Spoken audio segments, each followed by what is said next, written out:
Well, hello and welcome to today's Heart Talks webinar. I'm Celina Gorre, the CEO of WomenHeart, and I'm so glad that you're joining us for this important and timely conversation. At WomenHeart, we're committed to providing education, support, and advocacy on behalf of women living with or at risk of heart disease. For those of you who may be new to our community, we are the world's leading patient organization focused solely on women's heart health. And we work to ensure that every woman has the tools, care, connection, and knowledge that she needs to live a full and healthy life. Before we begin, I would really love to thank our sponsors, the Boehringer Ingelheim and Lilly Alliance and Roche Diagnostics, for their generous support of today's program. Their partnership really truly makes these meaningful conversations possible, so thanks to them. Today's Heart Talk is the third and final installment in our special series on cardiorenal metabolic health, or CRM health. Throughout this series, we focus on how conditions like heart disease, diabetes, kidney disease, and other metabolic disorders often go hand in hand and how they can impact women in unique and powerful ways. We began with a discussion about how nutrition and lifestyle can support CRM health or harm CRM health, followed by a deeper dive into the biological and clinical connections between these conditions. If you were not able to join either one of those sessions, you can find the recordings of them in the Heart Talks playlist on WomenHeart TV on YouTube. And now we're closing the series with a conversation about something that doesn't get enough attention. It's the mental and emotional toll of managing chronic conditions.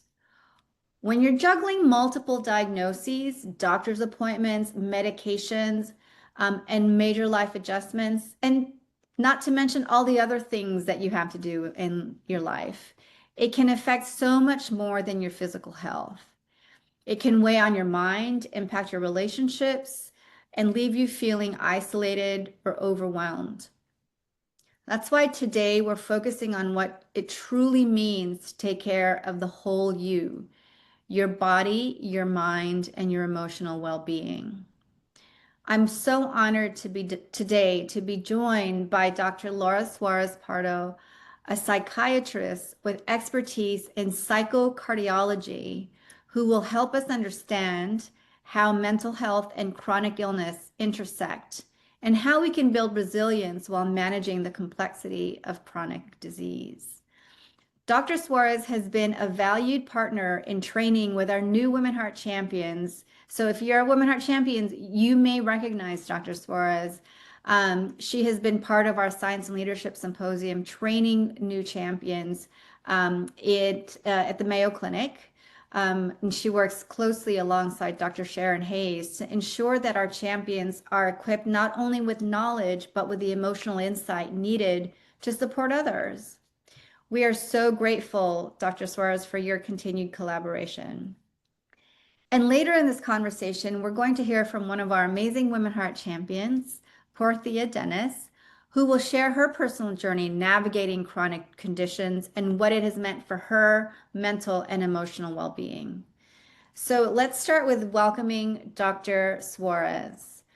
Dr. Suarez is a board-certified consultation-liaison psychiatrist and assistant professor of psychiatry at the Mayo Clinic School of Medicine with expertise in psychocardiology, the interface of psychiatric illness and cardiovascular disease. She earned her medical degree from Pontificia Universidad Javeriana in Bogota, Colombia, and completed her psychiatry residency and consultation liaison psychiatry fellowship at the Mayo Clinic. Additionally, she trained at the Cardiac Psychiatry Research Program at Mass General Hospital and completed the Mayo Clinic Clinician Investigator Training Program to further her work in psychocardiology. Dr. Suarez's clinical and research interests center on the mental health care of individuals with chronic medical conditions, particularly cardiovascular disease. And her work emphasizes improving the identification of psychological distress in this population and developing tailored interventions to enhance both the psychiatric and cardiovascular outcomes of these patients. Thank you so much, Dr. Suarez, for joining us today. And so let's dive right in.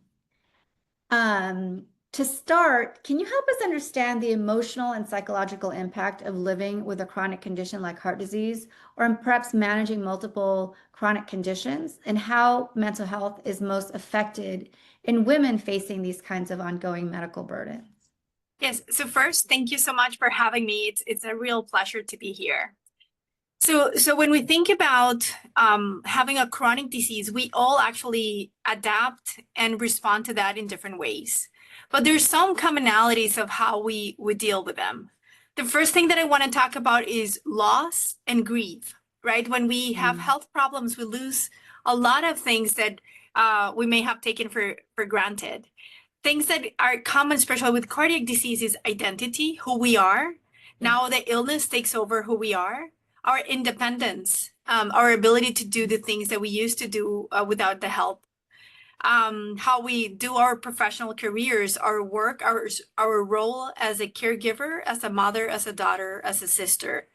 And then the loss of other things that are important to us, like intimacy and sex life, relationship building. So those are big things that change. So really who we are and how we relate to the world is going to be a little different. And that impacts, our emotional well-being. In specific to kind of psychiatric illness, anxiety, and we'll talk a little bit more as we go today, but anxiety in sense of worrying and how we anticipate and relate to illness can get worse. It's different from stress. Stress is more of a daily response to kind of the challenges, but anxiety is something that stays with us. It's just harder to really manage or let go. Some people can even have the physical expression of anxiety with panic attacks. Depression can be, an important part of it. There's actually a group in Australia who's developed a term called the cardiac blues. So when someone has a cardiac event, immediately after their event, there's going to be some roller coaster of emotions. But that tends to get better over time. But when depression sets in, that never gets better, right? Things start slipping. And then trauma from the medical care, trauma from the event, and from kind of that experience. The other piece that I'll mention specific to women is we're naturally caregivers. And that is a huge, huge change that we have to kind of sort through as we deal with our own illness. Absolutely. We know from many of our champions and women in our community that managing multiple doctor's appointments, different caregivers, different clinicians, sometimes different hospitals. The different medications. It's all so overwhelming. How does this burden of care coordination affect mental health, and what can be done to reduce that overwhelm to better support women? Oh, that's a huge part of it. And part of it is if you've been healthy throughout your life and in a way that you haven't needed a lot of medical services, you really don't learn to navigate the complexities of the healthcare system. Even for us, embedded in the healthcare system, there's enough complexities. So the first thing is really, in ways, being compassionate to yourself and knowing this is just complicated. The other thing is making sure that you're asking for help and really putting a little bit of that work into your providers. There's some hospital systems that do have social workers, who have care managers, who have people who can help you navigate some of the appointments and the clinicians. And I think you need to rely on those people and not feel like you have to do it all yourself. But I think it is important to really familiarize with your resources, what's available to you, your insurance, what's in your insurance coverage, and how does your insurance work? Because sometimes the providers won't be able to help you. So having that education and that information is going to be helpful to you. We'll talk a little bit more about this, but being able to delegate and ask for help. So you may not be able to do everything yourself, right? So who's there for you? Maybe a family member, maybe there's a social worker in the team who's able to help. Maybe it's your cardiologist who might be able to tell you what's available.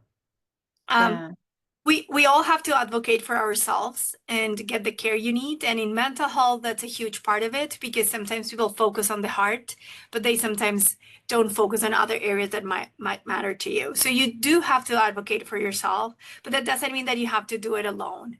Yeah. Hopefully you can rely on others around you, online groups and all that to help you navigate the difficult parts of the healthcare system. Absolutely. So I want to put a few things together that you said. You mentioned that women are the caregivers in families largely. That often means they put others first. You mentioned delegation, and you mentioned really like self-care. So how can women begin to ask for help if they're not used to doing that, right? If they're so used to being the one caring for people, and those in their family, do you have tips on how to have that honest conversation with loved ones when they need support? Yeah, and that's a very important part of it is, and I think the first part comes from really being honest about what you need, right? Really Yeah. reflecting on what happens now to you and what's important to you, what would help you recover. Sometimes people, and even ourselves, but certainly those around us, will assume what we need, and maybe Yeah. that's not exactly what would work for you. So That's if you right. need some time alone, or maybe you need them to take care of your schedule or your medications, or taking your kids outside the house for a little bit. Hmm. So those needs need to be very clear on your end, and you need to communicate that to others so they know exactly how to help you best. Absolutely. The other thing is, hopefully your family and friends can understand what you're going through, and education is really key. So making sure that everybody around you knows exactly what illness you have, what does that mean for you and your recovery, and what that process is like. And the other piece that I think is very difficult, especially for us caregivers, is making sure that we set boundaries, right? When Hmm. we need to say no, we say no, and knowing that people might not like that, but that might be Hmm. helpful.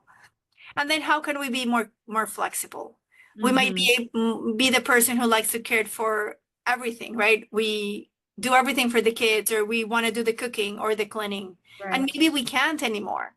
That's Or right. maybe we can do the laundry, but we won't do like 2 hours of laundry. So how can we become Right. more flexible about how we care for others and how we allow others to care for us? I often see the mix between being the primary caregiver in a family and perfectionism. And Mhm. so I think there's that, right? There's that engagement too, like not only flexible in terms of how often or how much you can do, but also flexible in like how perfect is the dinner?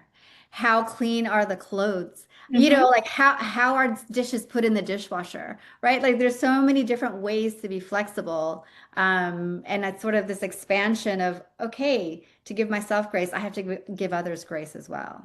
Yeah, and I think that's a great point. And I'll add something is the expectations.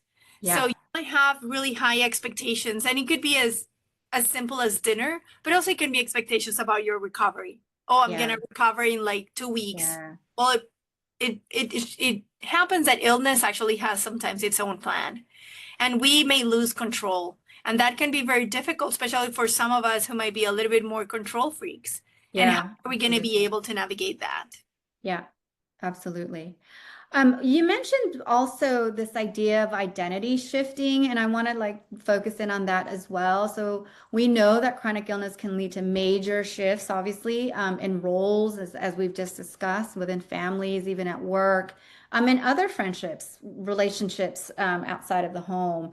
How can these changes affect a woman's sort of sense of identity, emotional well-being, and then also how would you advise her as she tries to navigate these shifts that are going to be, like you said, they're cardiac blues, right? Like they're kind of inevitable. They're part of the terrain. So how would you advise this woman to, navigate that? Yeah, I think that it's important to really acknowledge that there's going to be feelings of loss. And that comes Yeah. when you think about the typical grieving experiences, that anger and that disappointment. But it's a process, right? So hopefully it goes to a road of acceptance. But that takes some time, and each and one of us has to take their own time. We Yeah. may feel inadequate, and we may feel guilty because the things that we used to do, maybe at work or at home, we can't do. And I think it's just being able to accept and understand that that may happen. The other thing, and you'll hear me maybe say this at some other points, is you are not your illness. You are not Mm-hmm. your pain, right? You Mm-hmm. are a woman who may have been struggling with heart disease, but the heart disease should not define who you are.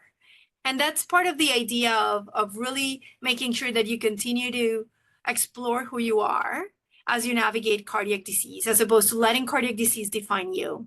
And how to do that? Well, I think values matter a lot, and I'll talk a lot about values-based treatments, because values change it as we get older, as we have children, as we get ill. So the things that matter to me today might not be the same as they were before. But we don't know Mm-hmm. that, and we tend to get stuck in living our lives based on old values. So how Yeah. can really be able to reassess what's important to me today and how can I be closer to that? And maybe you never had to go and take care of your mental health, but now that matters to you. So how can I do, what do I need to do to go see my therapist? Mm-hmm. Mm-hmm. So really assessing your values and making sure that you live based on those. The other thing is making sure that you're not isolating yourself, and that you're able to, still connect with others and ask for help when need be. Being compassionate, I think self-compassion is a huge part of this process, and I'll give you some pointers about that below. But being able to be compassionate will help you adapt a little bit easier into your process. Uh, Building a strong support network, and that could be a different thing. What Women Heart does is just opens up the opportunity to get a new group of people who may understand you a little bit better because they're gone through the same process. And that's actually an important part of building our new identity, learning from others, and Yeah. will help us learn about ourselves. Certainly psychotherapy or counseling is going to be a huge part of that values assessment, and what matters to you. That's a really huge question. So that might take a little bit of guidance. And Yeah. psychotherapy matters is because, family and friends, they're there for us, but they have some judgment about us. So it's not a neutral conversation and a safe space all the time. So that's when the therapist really comes into play. And then knowing that really the emotional adjustment, and in times that roller coaster is normal, right? Yeah. There are days that are going to be easier than others, and it's a process. And hopefully, as you get the support you need, including therapy, you get to really understand how illness fits into who you are and your life. That last point is so important, that healing or progress from, let's say, a heart attack or a diagnosis is not one direction, right? It's multi-directional. And the experience, I've had this experience where like you have a string of great days and you're like, great, it's all over, right? Like your body and your mind are kind of colluding to say, oh, we're past it. And then so the next time you have some really serious, let's say, angina, you're like, oh, we're back. And it like takes you. So I think the idea that this is now a new journey, right? This is now a new journey, and it's really important to give yourself a lot of grace and compassion. I think is so, so important. So, when we talk about complex conditions and in particular heart disease, I think for me anyway, the number one feeling is fear, right? This fear of complications, the fear of worsening health, the fear of unknown challenges. In my case, like, oh, do I have to go to the ER again? So how can we as women acknowledge those fears without being consumed by them? I think that's really important. And what are some practical ways to manage that? The heaviness of the emotional toll it takes. I think the starting point, I think, is learning how you cope, right? And we Yeah. all cope with challenges in a different way. But if historically before the heart event, every time you had a health problem, you're the person who will overthink it, that you go Mm, online and search for hours on end, that you may start, you know, becoming very vigilant about your body and your symptoms. That tells you that if now that you have a heart event, that's probably gonna get even exponentially more difficult. And then hmm that it speaks to anxiety. So if you hmm cope by overdoing, over interpreting your body symptoms, overreading, that's gonna be probably detrimental to your recovery. But there's also positive coping things, right? Some people cope by praying. Some hmm people like to take walks or or connect with, their loved ones. Some people will go to eating, and oftentimes it's unhealthy eating. So making sure that you really understand how you cope when you're stressed, and how do you know when your body is telling you that they're stressed, because that will really help you understand what you need to do. If you're a warrior, you're a person who are overthinking, maybe this is a time that we can learn how not to do that, or do it in a way that's helpful for you. The other thing is you need to learn to set realistic goals. And that's sometimes the fear, right? We tend to anticipate and go too far out. And a lot of that fear comes from that uncertainty. Like, what if this happens when I'm that? What if my kid graduates, I'm not there? What if, right? But all of those what ifs are really things that we can't answer or control. So that brings a lot of uncertainty and fear. So really being able to bring yourself back to present and say, we're going to do today, because I really don't know what's going to happen tomorrow.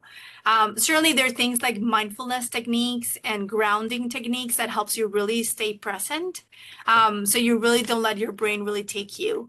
And when there's anxiety on top of that, so you're someone who will overthink or ruminate, that can be very irrational. So it's not common for someone who's an anxious person to really think about the best possible outcome, but rather doing more the negativistic. So that's why it's really helpful to bring yourself back and make sure that you stay present. And then the other thing that it's helpful is to make sure that you prioritize your self-care, right? For that practice of staying present, that also involves maybe taking a walk, maybe doing something enjoyable, maybe doing some yoga or some exercise. And for that, you might need to just prioritize those things as you learn to kind of work through that fear. Great. It sounds like you're saying too, like being in your body, right? Like being present is like kind of coming back into your body, which I think is great advice.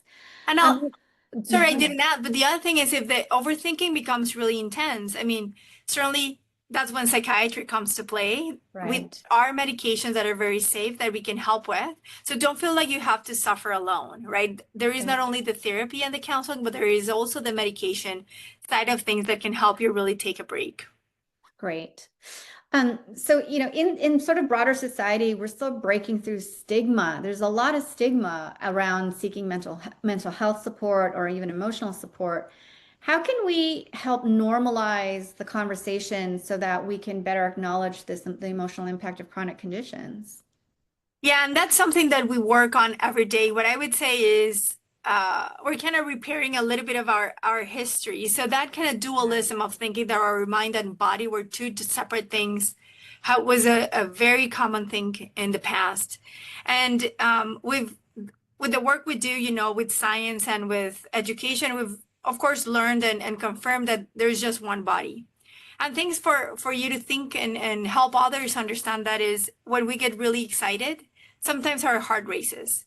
When we're nervous, sometimes we get diarrhea or we get our tummy aches. And that speaks to that, connection.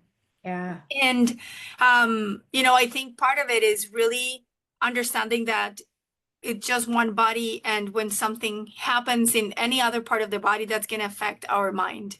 And it's vice versa, right? When we're depressed or we're really anxious, we can also affect our body. In fact, in psychocardiology, we've learned that depression really can impact our recovery from heart disease. So it's important to recognize that. And the other thing, it's education. I think we've done a good amount of work in helping others, including in healthcare and physicians learn that it is a combination and we need to work in sync to make sure that things get better. We now use something called the biopsychosocial model that includes that disease biology, that psychological, psychiatric component, and that social aspect, because we are social beings and our life has so many players. So it's really unrealistic to treat an illness in isolation. And we really want to make sure that people understand that even if you have heart disease, but you're going into an environment that is very traumatic, for example, that's going to be bad for your heart recovery. So how to kind of put all of that together. Right. So, at WomenHeart, we often meet women who show incredible resilience facing some of the most challenging diagnoses.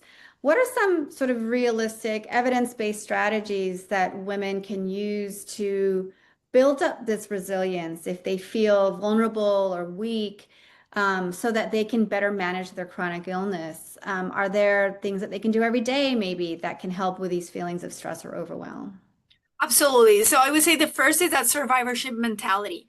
If you think about being a survivor versus being a victim, that has a lot to do. You know, that survivorship mentality gives you power to Mm, really sort of face your illness in a different way. Optimism actually has had really good outcomes in cardiac disease. So those people who feel like they can beat the illness, they can recover, that they will do better, as opposed to the opposite. So making wow. sure that you're really savoring that survivorship, that you're really being optimistic. As we talked before, redefining identity, making sure that you are not your illness, and celebrating your small wins. And that can Mm, be anything from taking the shoes out of the closet to start exercising to going for a walk. Um, Making sure that you're able to protect your emotional energy with setting boundaries. I think that's a big part of it. And that makes you better probably in relationships. And then focusing on what gives you meaning and joy. Sometimes your energy is all put into your health, and you leave aside what really makes you would give you energy, makes you energized, and that's going to be helpful to build that resiliency. And really, when you think about kind of the resilience, is that dynamic between vulnerability and strength, right? We're not always strong, we're not always vulnerable, but it's that ability to kind of bounce back, you know, right. as a rubber band will do, from one to the other, and learn how to navigate that. And Absolutely. there's, you know, a number of psychotherapeutic techniques that will help you in doing that, you know, mindfulness and acceptance-based strategies, cognitive behavioral strategies, values-based therapies, as I mentioned before. All of Hmm. those things can really help you kind of learn and improve that resiliency. Hmm. Um, we talked a little bit before about stress and anxiety. Sometimes it's really hard to know, right, if you're stressed or anxious, if you are sad or depressed. So, what are some signs that women should be watching out for? And then if they find, if they find that they're experiencing these signs, what are some good first steps to find help? Yeah, so I'll start with sadness. So when we think about sadness is a normal emotion, and we all welcome emotions. We want people to know that feeling is a normal thing. But when the emotions become really overwhelming, and the key part of it is it affects our ability to care for ourselves or care for others, is when we worry. So if we think Mm, about depression, is when really we've lost the drive or the motivation to do anything. So hmm. even getting out of bed and taking a shower becomes like a chore. When it's really hard to enjoy anything. If you think about, you used to love spending time with your family, now it's like, please just leave me alone. Hmm. Hmm. When it affects other areas of our life, we can't sleep well. Maybe we wake up at 3 in the morning and we can't shut off our brains. Maybe we stop eating, or we start eating a lot more than we used to. Mm, Maybe we start thinking that maybe a glass of wine here and there is better for us, and you start doing coping things that are harmful for you. Um, you can't concentrate. Maybe the book that you used to read, now you can't even remember what happened with the book. So when you start having those things that really impact your ability to do your regular activities, when your quality of life is not as good, that is a red flag that makes us think that depression is setting in. And depression stays, right? So if you've had a heart event and it's been months and you're still feeling this way, that is a problem. About anxiety is what I've described, but more that kind of intense worrying, right? When that brain is mm, really working hard and there's nothing that will shut it off. So you're mm, like going to a movie and your brain's still worrying about your next cardiac symptom. mhm, That you cannot do cardiac rehabilitation or exercise because you're worrying, what if? You know, when those what ifs mhm. really inundate your life. I often ask, do you ever have worries that take you away from your daily life. So if Mm-hmm. that question really happens to you, maybe alerts you that an anxiety problem is setting in. Or if there are panic attacks, right? If they're out of a sudden really significant anxiety with physical symptoms, that certainly if at any point you feel like life isn't worth living, that maybe Mm-hmm. you're starting to think that living is not important anymore, that you're losing hope, Mm-hmm. that Mm-hmm. you're a burden to everybody and maybe dying is better. Mm-hmm. That's really concerning. That's an emergency. So if you ever get to the suicidal thoughts or that life isn't worth living, my number one recommendation is get help ASAP. That could be through your Okay. primary care provider, through your cardiologist, through the 911 or through the suicide line, 988. Yeah. Yeah. If it's not that intense, but you're still having symptoms that are affecting you, you can start with whoever provider you feel more comfortable. Primary care providers are a great resource. They know a lot about mental health. They can help you navigate the system. They can refer you to mental health providers. Cardiologists too. Not all cardiologists will be as knowledgeable about all the intricacies of mental health, but they might be able to help you navigate the system and get you the help that you need. Awesome. You hit all the points. Taking a lot of notes just because I think it's a really complex thing, a complex thing to navigate. So now I'd like to bring in Porthia Dennis, a Women Heart champion from the class of 2010. So happy 15-year anniversary of being a champion, Porthia. She's joining us all the way from Ohio. Porthia has been living with multiple chronic conditions and has had an incredibly powerful story of resilience and thrivership, and not just survivorship, which we love at Women Heart. Porthia, before we jump into the questions that I have, could you just give us a brief snapshot of your health journey, including the conditions you manage and what that has looked like for you? Yes, thank you, Celine. I live with diabetes, congestive heart failure, a stroke. I've actually had lots of lunar infarcts, as well as 2 strokes in my left eye that has taken my central vision. Wow. I live with a lot of GI problems or stomach issues, circulation problems due to the diabetes. And I live with some mental health issues that I don't talk about a lot to my family, but I utilize outside sources. So that's just the gist, because the diabetes messes with you from head to toe, internal and externally. So Yeah, absolutely. You've shared obviously several conditions, and any of one of them on their own would be challenging. So managing all of them at once has got to be incredibly so difficult. How do you cope with this emotionally in the early days after the diagnosis and kind of ongoing coping strategies? How has that evolved for you over time? it has evolved because I forgot to mention that I was also on dialysis and I received the second chance August 31st, 2021, Amazing. with a transplant. Amazing. So from the transplant, I live with what I call survivor's remorse Hmm. because I had a deceased donor. So I Hmm. have what I call, and it's not an official diagnosis, but survival's guilt because somebody had to die for me to live again, even Hmm. though dialysis was working, but to live what's called a quote unquote normal life. So Hmm. I do have that. Then I do have some depression because I am the head of my whole family. Even though my mother is living, I'm her caregiver as well as children and grandchildren. I have 14 grandchildren Wow. from the ages of 21 to 5, Wow. along with nieces, nephews, dealing with other things going on in the family because my niece was murdered a year ago, April the 3rd. Oh So the my family is God. still recovering from that. Oh, Um, Even though that's not a diagnosis, but it affects my heart and my other issues that I have.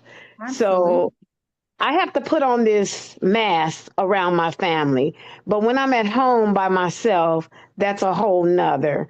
And when I go in to see my provider, I just let loose. So that's what I call my therapy. I don't have an official therapist, but when I go see my primary care providers or any of my specialists, I let loose. I share that with them, and it feels like a ton of things lifted up off my shoulders because I could talk to somebody who is non-biased, who does not have a stake in the game as far as gaining positivity or something from me, other than knowing that my health needs to be taken care of. That's wonderful. So speaking to your provider, it clearly is a coping strategy. Do you have other coping strategies? You mentioned when you're alone at home, it's a different story to when you're with your family. What other coping strategies have you used to maintain your resilience? I color, very Amazing. relaxing. Love it. I journal. I binge watch some shows. Yeah. I have a little lovely 9-pound little Chihuahua Jack Russell mix. My little Amiri is very soothing. That is my baby. Just getting out with my friends, doing things that I have put off because during the depression, I was like, I'm not being bothered with that. I'll do this. And, you know, another one of my coping skills is talking to my Savior. Wonderful. So that spirituality, you know, just letting him know, I know you still have me here for a reason. Yeah. Whatever that reason is, just show me, but continue to guide me to it. Dorothy, I will just tell you, this is the reason. This is the reason right here. You sharing your story, this is absolutely why you are here on this earth, to help us, right? To help us understand better. How do you, like, I mean, I'm overwhelmed just thinking about all the different things you're managing, let alone your health and let alone the complexities of your medical care. So how do you sort of stay on top of all of that in the day-to-day without getting too overwhelmed? It's called setting timers, making sure things are on your calendar, Great. getting those reminders, you know, even having notes around the house to remind you. Letting others know, like, hey, I have an appointment this day, you know, call me about 30 minutes before my appointment to make sure I'm headed that way. So you have to incorporate people, family and non-family that you've made family. Yeah. Just different techniques. Neighborhood association, the neighbors knock on the door. Are you okay? You know, just incorporating a lot of people within your care for that support. I love that so much. It sounds like you have defined family as much broader than the folks that are related to you, and that's a wonderful thing.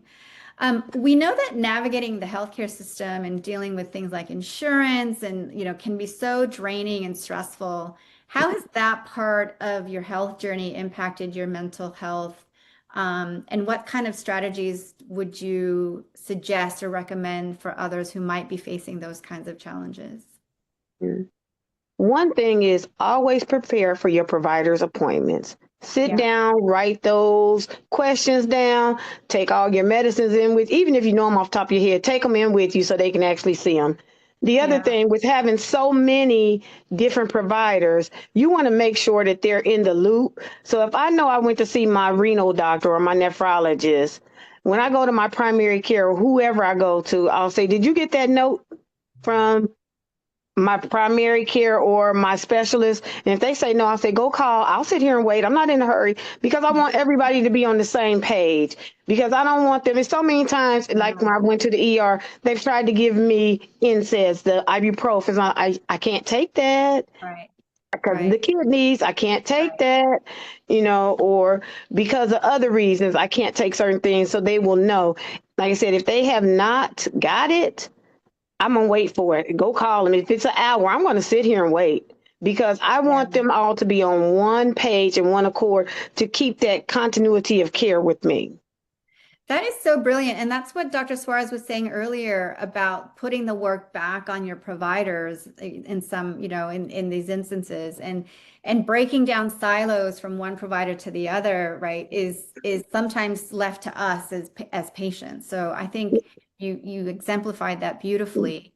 What And are that's even some, within, I'm sorry, that's no, go even with ahead. the insurances because I have Medicare. So my insurances fight because I did go back to work. So they fight who is going to be the primary and who's going to be the secondary. And I'll just I'll call the insurance and I'll say, this is concerning this part. So Medicare is supposed to take lead. Anything else, and when it comes to my heart disease and especially the kidneys, Medicare is supposed to be primary.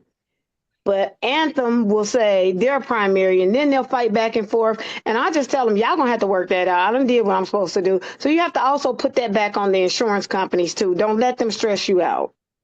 Absolutely. 100%. I completely agree with that. I just want to make a quick note that we're going to have a few minutes, I think, for one or two questions. So if you have any questions, please put them in the Q&A or the chat, and then we will get to them towards the end. Porthia, as a Woman Heart champion, as a heart sister to hundreds and hundreds of women around the country, we know that you have not just survived, but you've really thrived.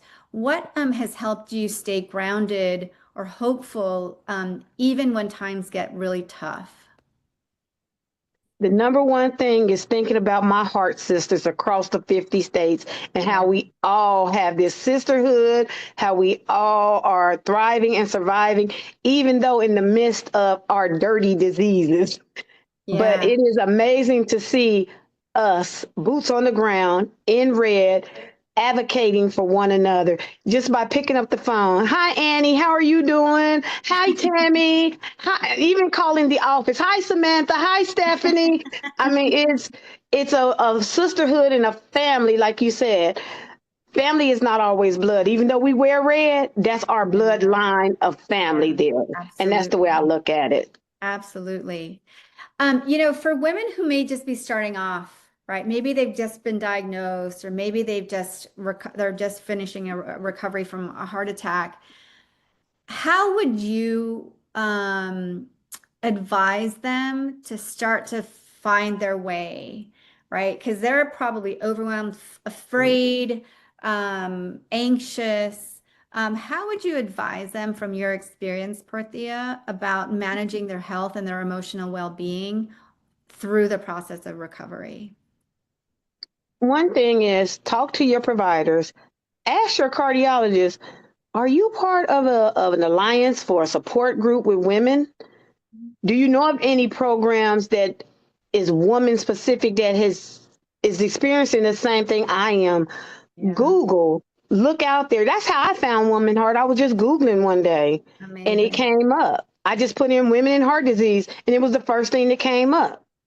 And I got to looking at the website and reading about it. And I said, let me go in here. And it says, join, find a woman heart champion in your area. So I did that. And just talking to someone who's maybe not experienced the same disease, but a heart problem, Right. and talking to them about that. So asking those questions, just reaching out. So that's what I would suggest, as well as making sure that you prepare, ask those questions, stay on top of it, advocate for yourself. Ask those questions that you may think is a stupid or dumb question. No question is a Yeah. stupid or dumb question, but the unasked one. That everyone should be writing that down right now, because that is a truth right there. Thank you so much, Porthia, for sharing, for inspiring us, for making us laugh. I think these are some really great tips.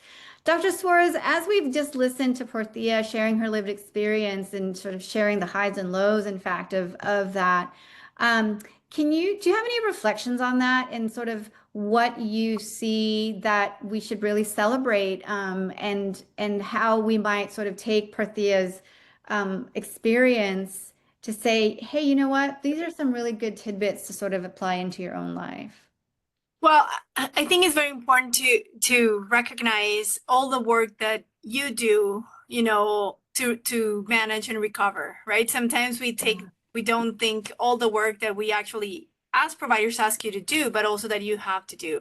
And that's why I really like you putting us and challenge us providers to make sure that we're giving you the best care.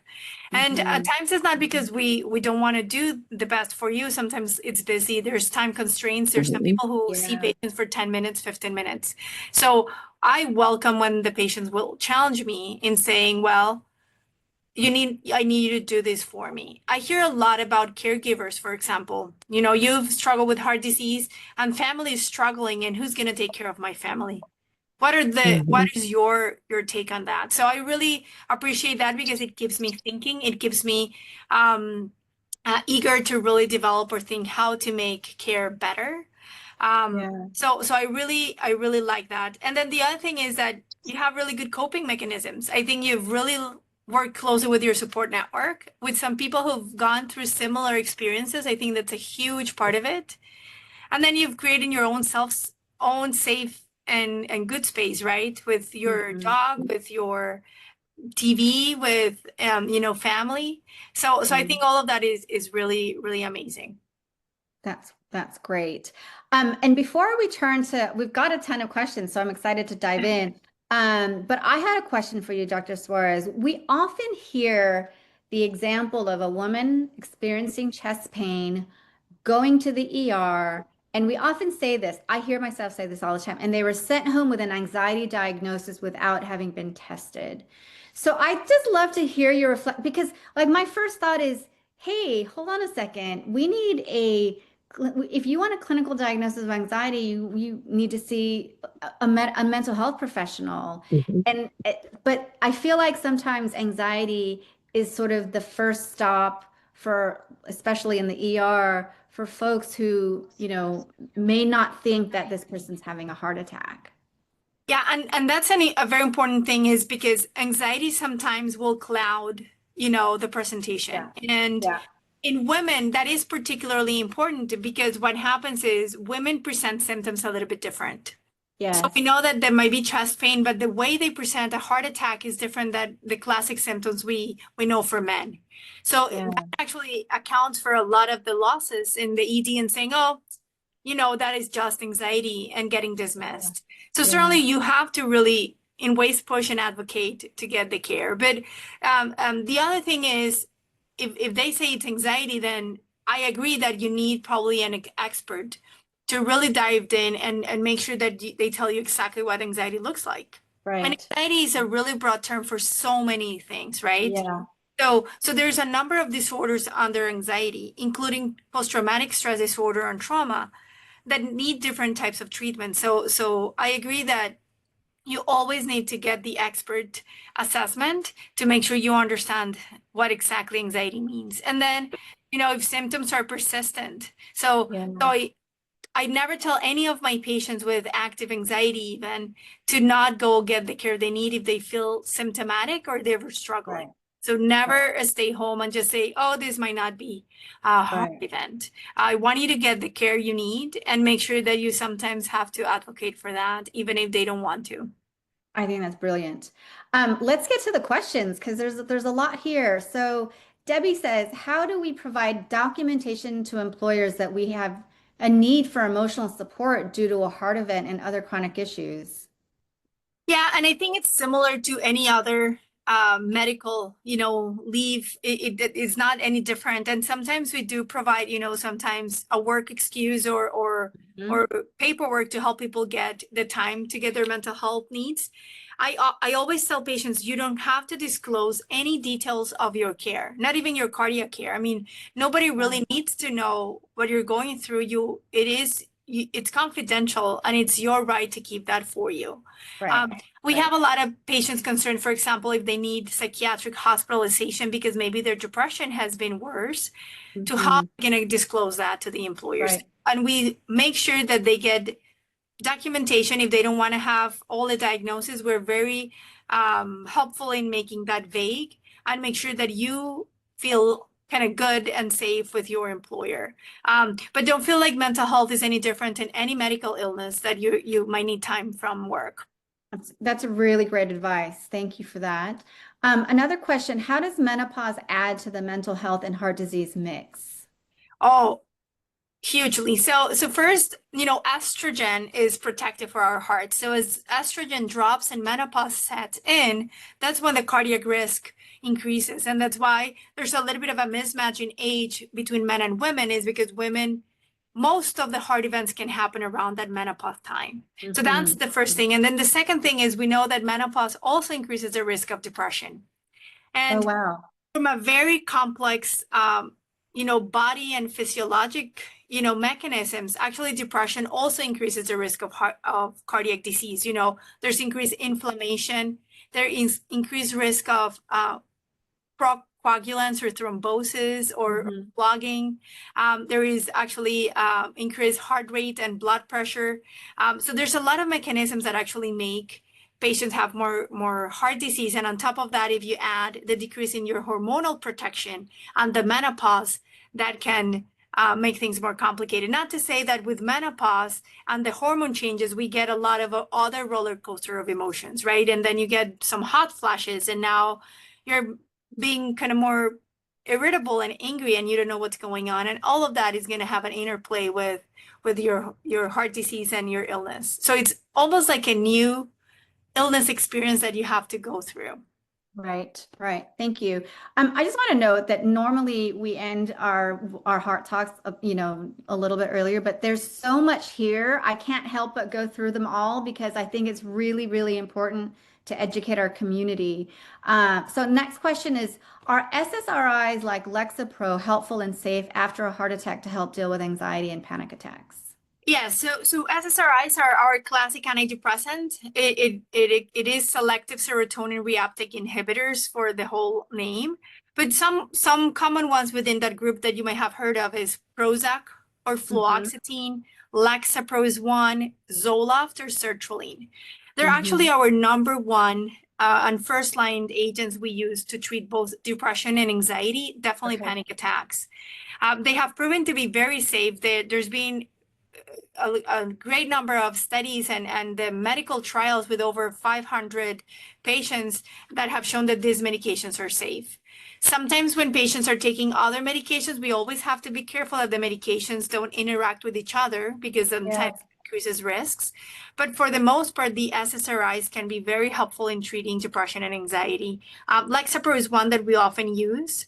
So we, of course, each person is different, so it's hard to generalize, but I would say in general terms, this group of medications are safe and very helpful to manage psychiatric illness with heart disease. Great.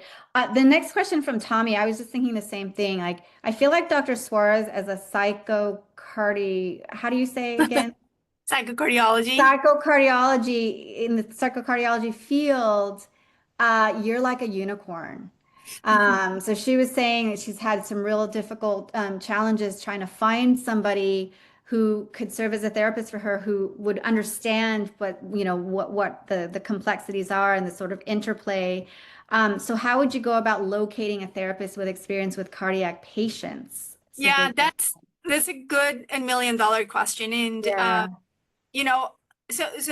I don't want to disappoint everybody. I think that's true. It's hard to find someone with the specific expertise. But there are pockets within psychology and therapy that may be close to cardiac or medical illness. So there are therapists who actually focus their work on pain. There are pain psychologists. And what we've learned is people who learn about chronic pain also learn about health psychology. So health psychology is another subspecialty of psychology. And those are providers that are well versed in chronic disease and can help you. Might not be specific to cardiology, but they might be able to help you navigate that. And any therapists who may be comfortable with chronic illness management. If you have the luck to work in academic centers like Mayo Clinic, they sometimes have social workers or master's level therapists within practices. So they do things like GI disorders, or maybe they work with pulmonary patients, and those are probably a good fit for you with cardiac illness. Finding a psychologist who only focuses on cardiac disease, it is hard to find, and I almost never ask my patients to look for that, because I know that can be very burdensome. But if Yeah. someone who really understands the interplay with medical illness and pain, I think that would be a good close enough approach to help. And then there's types of therapies: cognitive behavioral therapy, acceptance and commitment therapy. Those are two areas that could be actually help you Great. symptoms. Thank you so much. That's it for the questions, but I just wanted to say to Luisa, thank you for the work that you're doing in supporting the patient community. To Vicky, good luck to you and your recovery from the strokes that you've had. And from Denise, thank you for sharing. She's had anxiety and panic attacks and has found great comfort from a counselor, great friends, and her PCP. So wishing everyone well. So as we wrap up, I just want to give each of you a chance to say one last thought that you want to leave our audience with. What is the one wish maybe that you have for them as they go forward in trying to manage their mental issues, but also how to thrive? Let's start with Porthia, and then we'll wrap up with Dr. Suarez. One thing I would tell them is stay abreast and be an advocate. Speak up. Even if you don't know, ask those questions. Don't be afraid. Take your support with you to that appointment. Wonderful. Stay on top of it. Wonderful. And Thank you, Porthia. Dr. Suarez. For me, I would say, do not let stigma, ignorance, or lack of education prevent you from getting care for mental health. Really be honest and upfront with your providers, if you're comfortable with your family as well, that mental health is a huge part of your recovery, and make sure that you challenge your doctors to make sure that you get the care you need, because that's going to really serve you well over time. And we're here, you know, in every single place and space, there's someone who can give you a hand. So hopefully that's the case. Thank you. Thank you so much. Thank you to everybody. I mean, Dr. Suarez, to Porthia, to all of the folks that asked questions, to the many, many audience members that joined us today. Today was a really special day, and I'm, you know, so grateful for everyone that has joined us. I hope you can also count WomenHeart as a resource for you when you think about finding support. This is a sisterhood, it is a community, but it is also a group of people who know what you've been through because they've been through it themselves. And I think that is bottom line, the key here. Thank you again. Please stay connected. Please visit our website. Please watch the videos if you have missed some in the past. Please let your friends know if you think that this would be useful or helpful for them as they traverse their own health journeys. Thank you very much. And hopefully we see you next time. Take care and be well. Bye-bye. Thank you. It's been an honor. Thank you again.